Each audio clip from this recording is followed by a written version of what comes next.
Just a quick video on replacing the Magneto sprocket on a per-unit Triumph. Not intended to be a how-to because the manual does a pretty good job of providing detail, but there's some research necessary to do it when parts are unavailable and in sort of the modern world. So I thought I'd try and save anybody that is trying to do it a little bit of time. So this all started with the 1953 Triumph Thunderbird 6T.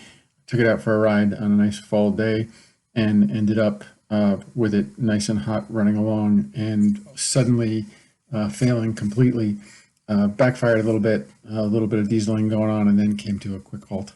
So very quickly realized with the tools that your average British biker would have with them at any time that I wasn't getting a spark.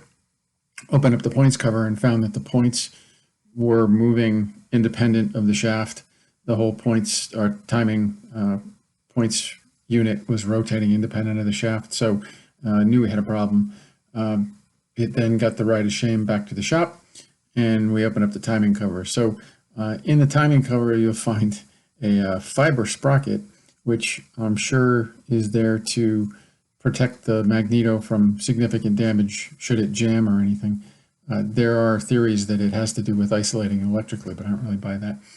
Anyway, the fiber sprocket, as you can see, this one had been in there for a long time. It was not something that I really looked at in the restoration, so shame on me.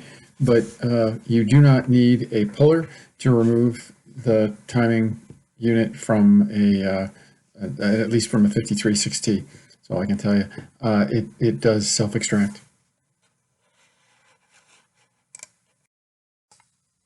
The C washer on the shaft is not there to lock it or stop it from turning, but is just a spacer. The reason it's a C is that the bolt is captive in the timing unit, the auto advance unit, so you don't need to sort of destroy it to remove it the way I had to. You can loosen the bolt and take it out. In my 53, that is self-extracting the bolt, so once you get the bolt loosened and get the C washer removed, if you continue to turn, it will loosen to hand loose and then start to ride up on the next set of threads. And that second set of threads will ease it off of the shaft just fine. And then you get it free. So I ended up drilling out that C washer. Unfortunately, did a little damage, but ended up replacing it just fine.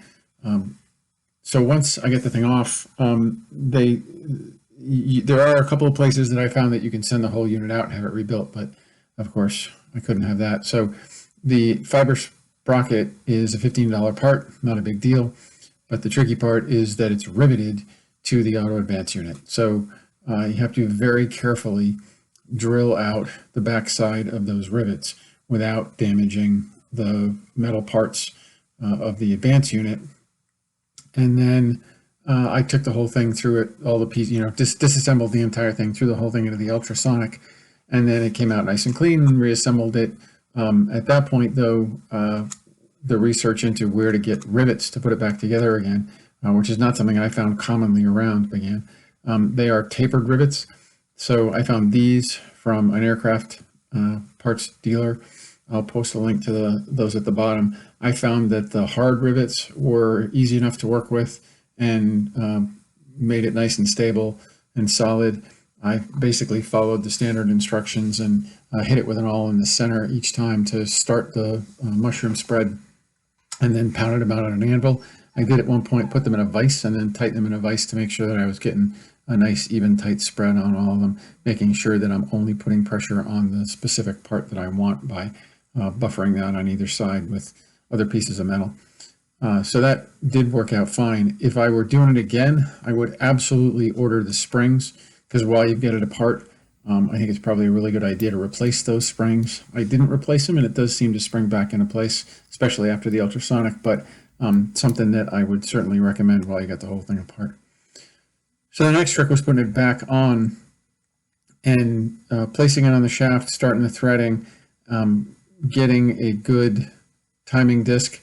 Mine friction fit onto the shaft nicely, the one from Feck that I cut out carefully, and then setting your top dead center, easy enough to do with a timing rod through the spark plug hole. And then once I got that timed right, you advance it and follow the instructions to go backward and then forward again, and make sure that you're setting your timing properly, fully advanced. I did it with a lot of Sharpie, so I did Sharpie marks on everything from the timing contact unit to the disc and the shaft and the timing unit itself, so that I made sure that nothing slipped. Because as the manual says, tightening it is a challenge, because you got to tighten both the bolt that's feeding the sprocket onto the shaft, wedging it, and keep the contact breaker from not turning. So I found making some marks and being able to go back and forth and just make sure nothing shifted was very effective.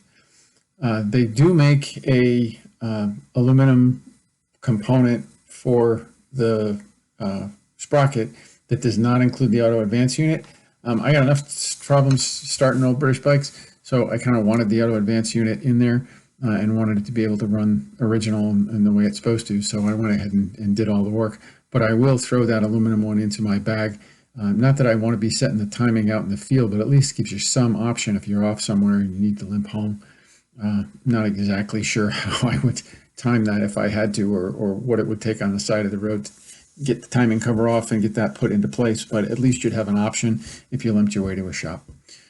So again, just a quick overview. I've only done this once, so don't claim to be an expert by any means, but I thought if somebody was doing it for the first time, you might be interested in a couple of lessons learned from doing it myself. Thanks. Take care. One more little thing. That collar was a challenge to get off that retains the unit on the shaft. I ended up taking a socket and putting it on the inner area of the shaft itself, and then putting the whole thing in a vise and pressing that through the collar so that the collar popped off. And I heated it up a little bit in the process too. That was probably the biggest challenge in the disassembly, was just sort of figuring out a rig to do that. But it does obviously come off that way.